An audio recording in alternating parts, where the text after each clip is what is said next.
ሁሉም ነገር ለበጎ ነው። አንድ ፈረስ ብቻ ያለው አንድ ገበሬ ነበር። ከዕለታት አንድ ቀን ፈረሱ ለግሞ ከቤቱ ያመልጣል። ጎረቤቶቹም እቤት መጥተው ፈረስህ መጥፋቱንና ማዘንህን ሰማን፣ ልናጽናናህ መተን ነው አሉት።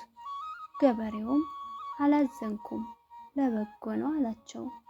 ከጥቂት ቀን በኋላ ፈረሱ ከጠፋበት ቦታ ብዙ ፈረሶችን አስከትሎ ወደ ገበሬው ይመጣል። ጎረቤቶቹም ወደ ቤቱ መጥተው እንኳን ደስ አለህ፣ ፈረስህ ብዙ ፈረሶችን ይዞልህ በመምጣቱ እንደተደሰትክ ሰምተን መጣን አሉት። እርሱም ብዙም አልተደሰትኩም፣ ለበጎ ነው አላቸው።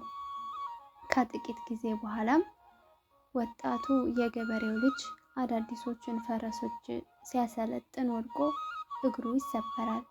ጎረቤቶቹ አሁንም መጥተው የልጅህን እግር መሰበር አይተህ እንዳዘንክ ሰምተን ልናጽናናህ መጣን አሉት። እርሱም በመቀጠል እንዲህ አላቸው፣ ብዙም አላዘንኩም፣ ለበጎ ነው።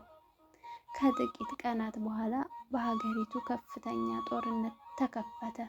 ሁሉም ጤነኛ ወጣት በግዴታ እንዲዘምቱ አዋጅ ተላለፈ። የጎረቤቶቹም ልጆች ሲዘምቱ የገበሬው ልጅ ግን እግሩ ስለተሰበረ ከዘመቻው ቀረ። ከጥቂት ቀናት በኋላ ጦርነቱ አለቀ። ከጦርነቱም የተረፈ አንድም ወጣት አልነበረም። የልጄ እግር መሰበር ለበጎ ሆነለት፣ ተመስገን አለ። ወዳጄ፣ ሁሉም ነገር የሚሆነው በምክንያት ነውና ለበጎ ነው ማለትን እንልመድ። መልካም ቀን።